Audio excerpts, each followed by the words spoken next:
Hello दोस्तों, exam core में आपका स्वागत है। इस वीडियो में मैं 12th पास ऑल गवर्नमेंट जॉब की बात करूंगा। यानी आप यदि मिनिमम 12th पास आउट हैं और आपका सपना एक गवर्नमेंट जॉब प्राप्त करना है तो आपको पता होना चाहिए कि आप किस किस डिपार्टमेंट में 12th पास गवर्नमेंट जॉब प्राप्त कर सकते हैं। तो चलिए वीडियो स्टार्ट करते हैं। जो फर्स्ट जॉब है वो है एसएससी दिल्ली कांस्टेबल की। इसके लिए भी आपकी minimum qualification 12th pass out है। इसमें जो ध्यान देने वाली बात है वो ये है कि यदि आपके पास ड्राइविंग लाइसेंस है तभी आप इस फॉर्म को भर सकते हैं। नेक्स्ट बात करते हैं इसके फ़ी की। यानी आप यदि जनरल ईडब्ल्यूएस या ओबीसी से बिलोंग करते हैं तो आपको 100 रुपये पे करने होते हैं।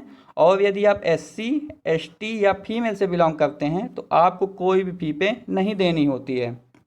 एज लिमिट यानी आपकी एज 18 से 25 के बीच में होनी चाहिए। और एज रिलैक्सेशन यानी आप यदि ओबीसी से बिलोंग करते हैं तो आपको 3 साल का एक्स्ट्रा एज रिलैक्सेशन दिया जाता है। और यदि आप एससी या एसटी से बिलोंग करते हैं तो आपको 5 साल का एक्स्ट्रा एज रिलैक्सेशन दिया जाता है।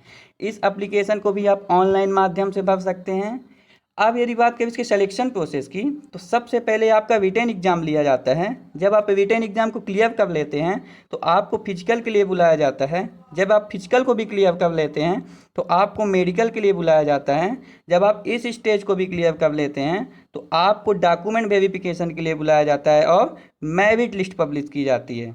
यदि बात करें इस पोस्ट के इन हैंड सैलरी की तो जो इस पोस्ट की इन हैंड सैलरी है वो 24,000 से 29,000 है। नेक्स्ट बात करते हैं अगली वैकेंसी की।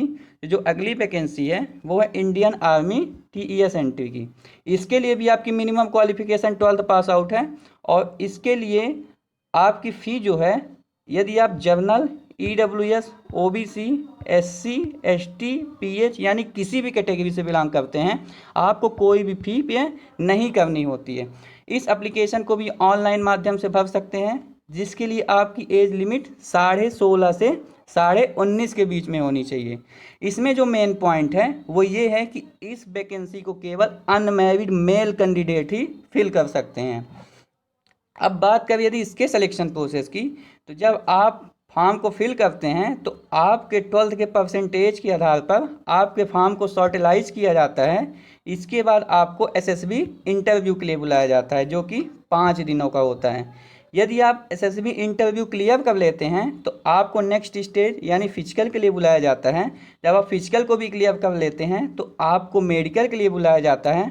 यदि आप मेडिकल को भी क्लियर कर लेते हैं तो आपका डॉक्यूमेंट वेरिफिकेशन होता है और मेरिट लिस्ट पब्लिश की जाती है। अब यदि बात करें इस पोस्ट के इन हैंड सैलरी की, जो इस पोस्ट की इन हैंड सैलरी है वो 31,700 से 69,100 के बीच में है। नेक्स्ट बात करते हैं अगली वैकेंसी की। तो जो अगली वैकेंसी है वो है दिल्ली फॉरेस्ट गार्ड की।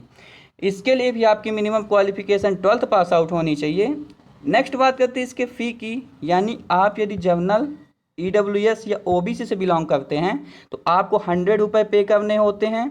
और यदि आप एससी एसटी या फीमेल से बिलोंग करते हैं तो आपको कोई भी फ़ी पे नहीं करनी होती है।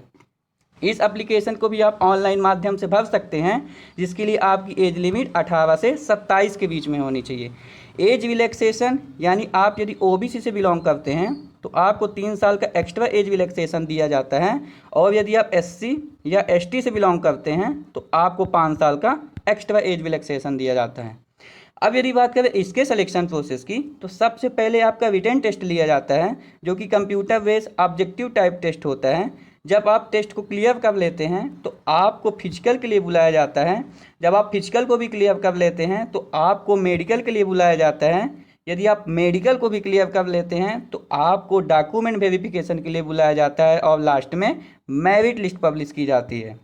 अब यदि बात करें इस पोस्ट के इन हैंड सैलरी की तो जो इस पोस्ट की इन हैंड सैलरी है वो 24,700 से 32,100 के बीच में है। नेक्स्ट बात करते हैं अगली वैकेंसी की। तो जो अगली वैकेंसी है वो है Indian Navy B tech entry की। इसके लिए भी आपकी minimum qualification 12th pass out है। इसमें जो ध्यान देने वाली बात है वो ये है कि यदि आपने 12th पीसीएम सब्जेक्ट यानी फिजिक्स केमिस्ट्री और मैथ से किया है और उसमें आपके मिनिमम 70% मार्क्स हैं और आपके इंग्लिश में मिनिमम 50% मार्क्स हैं और उसी साल यदि आपने जेई मेंस का एग्ज़ाम दिया है तो आप इस फॉर्म को फिल कर सकते हैं। नेक्स्ट बात करते हैं इसके फ़ी की। तो आप यदि journal EWS, OBC, SC, ST, PH यानी किसी भी कैटेगरी से बिलोंग करते हैं, आपको कोई भी फी पे नहीं देनी होती है। इसके लिए आपकी एज 16.5 से 19 के बीच में होनी चाहिए और इस वैकेंसी को भी केवल अनमैरिड मेल कैंडिडेट ही फिल कर सकते हैं। इस एप्लीकेशन को भी आप ऑनलाइन माध्यम से भर सकते हैं। अब यदि बात करें इसके सिलेक्शन प्रोसेस की, तो आपके जेई मेंस के मार्क्स और आपके 12th के मार्क्स के आधार पर आपके फॉर्म को शॉर्टलाइज किया जाता है और आपको एसएसबी इंटरव्यू के लिए बुलाया जाता है।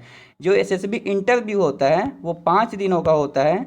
यदि आप एसएसबी को क्लियर कर लेते हैं तो आपको फिजिकल के लिए बुलाया जाता है।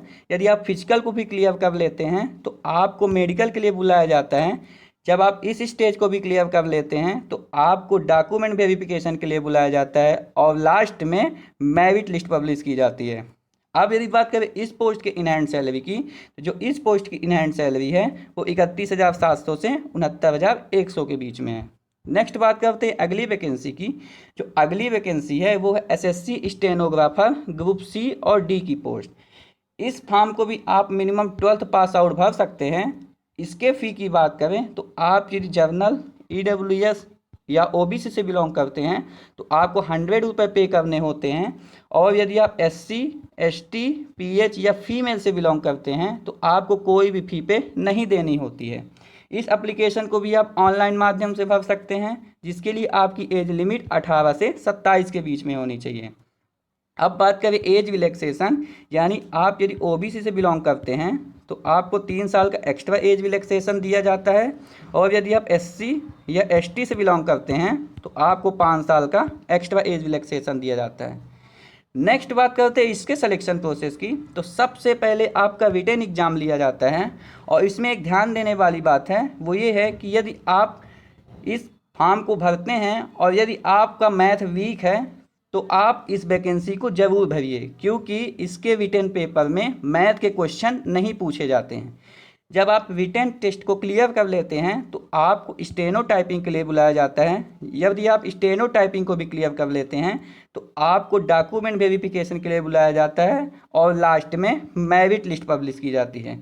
अब यदि बात करें इस पोस्ट के इन हैंड सैलरी की, तो जो इस पोस्ट की इन हैंड सैलरी है वो 24,000 से 29,000 के बीच में है। यदि ये वीडियो यूजफुल रहा तो प्लीज़ इस वीडियो को लाइक करें और चैनल को सब्सक्राइब करें। और यदि आपको किसी अदर टॉपिक पर वीडियो चाहिए तो प्लीज़ कमेंट में आप उसके बारे में लिखिए। मैं कोशिश करूँगा कि उस टॉपिक पर वीडियो अवश्य बनाऊँ। Thank you, bye bye.